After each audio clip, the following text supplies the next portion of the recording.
Filosofia, Ética e Moral, parte 2. Quem não assistiu a parte 1 deve fazer isso imediatamente antes de prosseguir com esse vídeo, pois o estudo da filosofia deve obedecer um degrau, deve obedecer uma escada, onde cada degrau é importante para se chegar ao topo.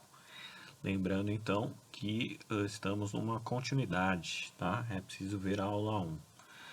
E quem viu sabe que nós começamos a tratar do tema ética e moral, que é um campo da filosofia. A filosofia tem vários campos, né? Estética, epistemologia, e um deles é a ética, ética e moral.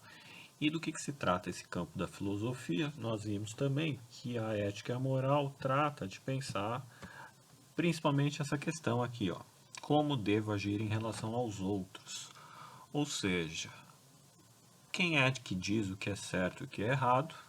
Quem é que diz que as melhores atitudes são essas e não aquelas? Como é que a gente chega ao conceito do que é o bom? Como é que a gente chega ao conceito do que é ruim? Qual é a atitude mais correta, mais certa? E por que a gente condena outras, julgando-as como erradas? Então, a ética moral se propõe a pensar as escolhas dos homens, como é que eles chegam a essa escolha, o que move essas escolhas e o que move esses conceitos, como é que esse entendimento é formado acerca do certo e do errado. Tá? Então, nós vimos também alguns problemas éticos e morais para ilustrar um pouco as reflexões que são próprias desse campo da filosofia, né? A gente levantou na aula passada. Olha só um problema ético e moral. Devo sempre dizer a verdade ou existem ocasiões em que posso mentir? Muitos de nós já passamos por situações onde a gente, será que eu devo falar a verdade ou será que eu tenho que mentir? A verdade pode ser melhor ou, nesse caso, a mentira pode ser melhor dependendo das consequências da minha mentira, né? Veja só. Será que é correto tomar tal atitude? A gente sempre pensa isso também. Devo ajudar um amigo em perigo mesmo correndo risco de vida? Veja só outro problema ético. Devo ajudar um amigo colocando a minha risco em vida, a vida de outros em risco também? Será que qual é a atitude mais ética a se tomar? Existe alguma ocasião onde seria certo dirigir sem carteira de habilitação para salvar alguém, para me livrar de um perigo? Um equívoco justifica o outro, uma atitude errada pode justificar o outro. Tudo isso são problemas éticos e morais, tá? Vamos só para a gente conceitualizar aqui rapidinho. Deixa eu ver se eu consigo escrever aqui. Como é que vocês definiriam o que é ética e o que é moral? Como é que vocês descreveriam? Vamos colocar aqui, a grosso modo, tá? Moral, a gente viu que é um conjunto, né? São regras de comportamento que a gente segue no nosso cotidiano sem pensar muito. Lembre que a moral tem mais a ver com algo que a gente não pensa, a gente simplesmente faz, tá? Tem a ver com uma atitude mais direta, mas sem uma reflexão. A gente simplesmente segue porque entende que é certo ou entende que é errado e não pensa muito. Regras de comportamento que a gente segue no cotidiano sem parar para analisar, sem analisá-las, tá? E já a ética seria mais uma reflexão aprofundada, no caso, né? Aprofundada sobre esses comportamentos e atitudes que a gente segue sem pensar, tá? Então a ética passa por uma reflexão mais profunda sobre as atitudes que a gente segue, sobre as regras e comportamentos que a gente segue, tá? Então, Vimos também na aula passada que a moral e ética também elas meio que se transformam ao longo do tempo, né? Aquilo que é certo no passado, muitas vezes hoje em dia é considerado errado, e aquilo que era errado passa a ser considerado certo. A gente viu que ela varia muito também, né, de sociedade para sociedade. Cada cultura entende o seu certo e o seu errado, bem como sua reflexão acerca do que é certo e do que é errado, de formas diferentes, né? Agora veja só, quando a gente fala que uma pessoa é moral, então a gente está falando de uma pessoa que segue essas convenções do certo e do errado, né? Quando a gente fala que uma pessoa é imoral, o que a gente está dizendo? Imoral é uma pessoa que não segue as regras de comportamento do dia a dia, tá? Então, por exemplo, na nossa sociedade diz que roubar é errado. Se você não rouba, você está sendo moral. Se você rouba, você está sendo imoral, tá? A nossa sociedade diz que você não deve matar alguém. Se você não mata, você está sendo moral. Se você mata alguém, você está sendo imoral, você está deixando de seguir as regras de comportamento do dia a dia. E quando uma pessoa é amoral, como é que é? Pensa aí. Se uma pessoa é moral, ela segue as regras de comportamento. Se uma pessoa é imoral, ela não segue as regras de comportamento. Quando uma pessoa é amoral, veja só, o prefixo a sempre significa negação. A pessoa amoral é a pessoa, portanto, que desconhece as regras de comportamento da sociedade. Então, desconhece as regras e convenções de comportamento moral, tá? Da sociedade. Então, veja só, por exemplo, matar é errado. Todo mundo concorda que matar é errado. Uma pessoa que sofre de um transtorno mental, um tipo de transtorno psicótico, psiquiátrico, e que não tem as suas faculdades mentais normais e comete num surto psicótico, por exemplo, um assassinato. Essa pessoa, vocês acham que ela vai ser julgada pela justiça comum, pela justiça criminal comum, ou essa pessoa deve ser julgada dentro das condições específicas médicas que ela é sujeita? Uma pessoa que comete um crime sofrendo de transtornos psiquiátricos, psicológicos, estando longe da sua faculdade moral, vocês acham que ela vai para a prisão comum ou ela vai para um hospício, para uma ala médica, fica reclusa numa ala médica? Pois é, ela fica dependendo do diagnóstico, se for, né, comprovado que ela sofre de transtornos psiquiátricos, ela vai para uma ala médica, porque quando ela cometeu aquele crime, ela não estava na sua faculdade moral normal e, portanto, não poderia discernir o comportamento moral do comportamento imoral. Então, essa pessoa é amoral, ela desconhece as regras e convenções de comportamento porque ela tem uma questão médica anterior, né? Questão psiquiátrica anterior. Então, nesse caso, ela é amoral.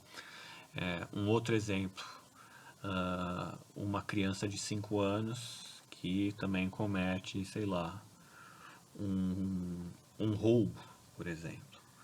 Uma criança de 5 anos que comete um roubo, ela tem o conhecimento das regras de comportamento acerca do que é certo e do que é errado numa sociedade formadas?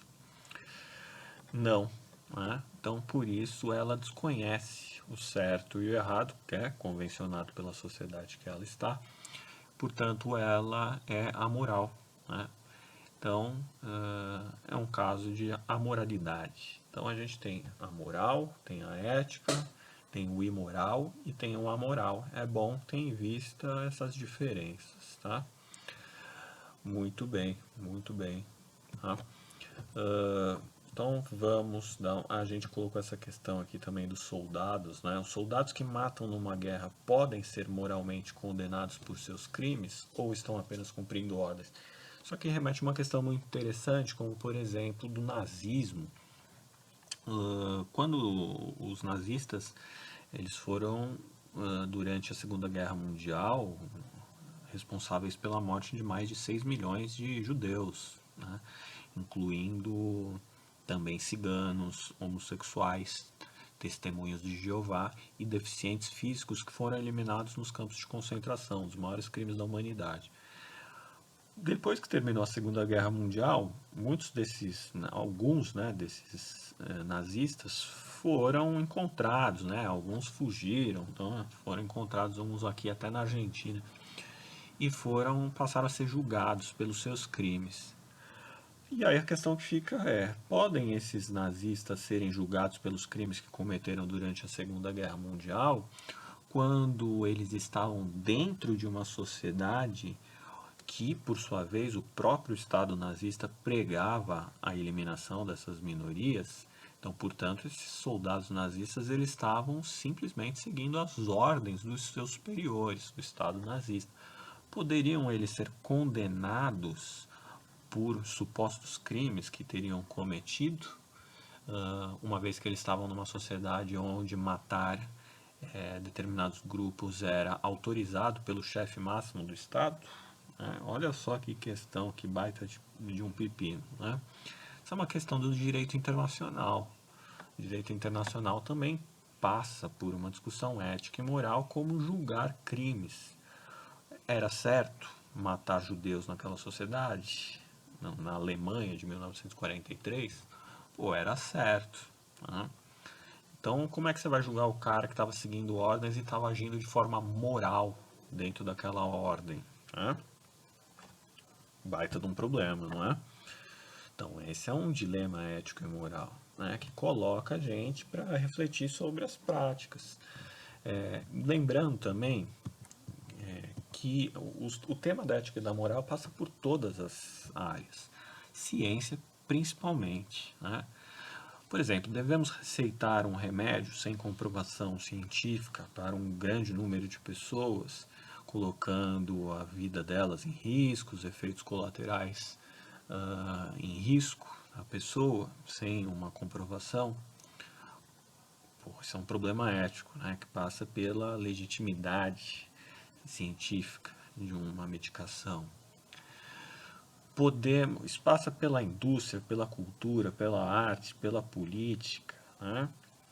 Imagine só, no campo da arte, expor uma exposição que tem um animal morto. Imagine só, é ético expor um cadáver de um animal dentro de uma exposição em nome da arte, como fazendo parte da obra de arte de um artista, de um pintor, de um escultor, de alguém que faz uma montagem, uma instalação? Veja só, né? Aí passa aquela questão, mas aquele animal foi morto para servir a arte ou esse animal já estava morto e simplesmente ele foi posteriormente incorporado pelo artista? Né? Qual é a atitude mais certa? Né? Então passa pelo campo da arte, passa pelo campo da política também. Né? É ético alguns políticos receberem dinheiro de empresários na campanha?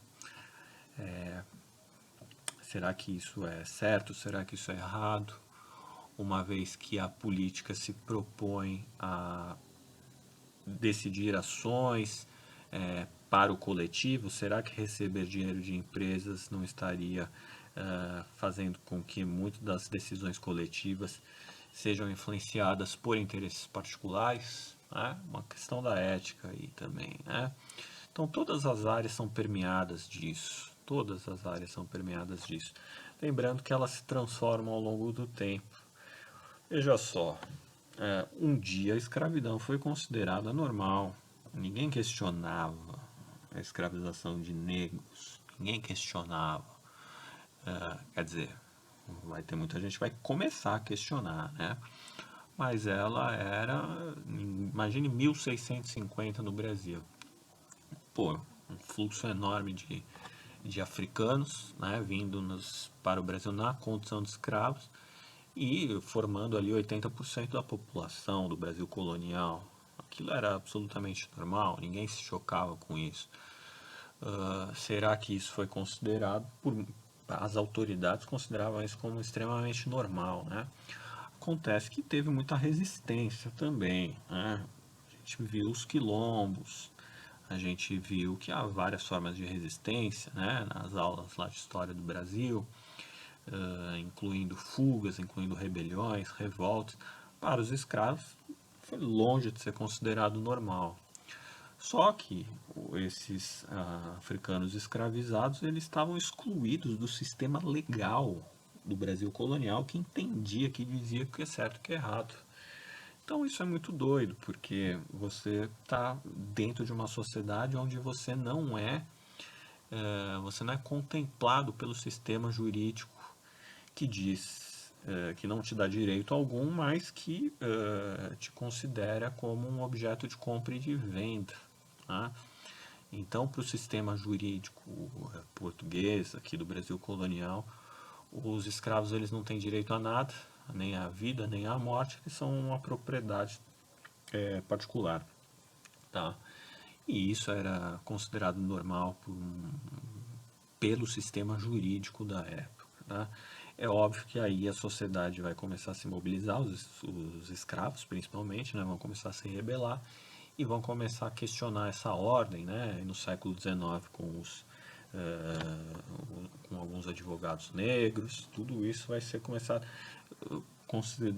vai começar a ser colocado em xeque o sistema normativo, né, do Brasil escravocrata. Tá? Lembrando que o Brasil teve escravidão por 400 anos aí, hein? Tem 4 vezes mais tempo de escravização do que de período de liberdade, tá? A gente é muito dependente, a gente é muito assim, mentalmente, culturalmente ainda tem muitos resquícios da escravidão, tá? Muitas outras questões, né? Por exemplo, fumar dentro de uma sala de aula. Pô, nos anos 70, até na universidade, no período que eu estudei, nos anos 2000, era normal o professor fumar dentro da sala de aula, né? Mesmo nos anos 90, não era obrigatório, por exemplo, usar cinto de segurança. Não era obrigatório as pessoas fumavam dentro dos aviões, dentro dos restaurantes.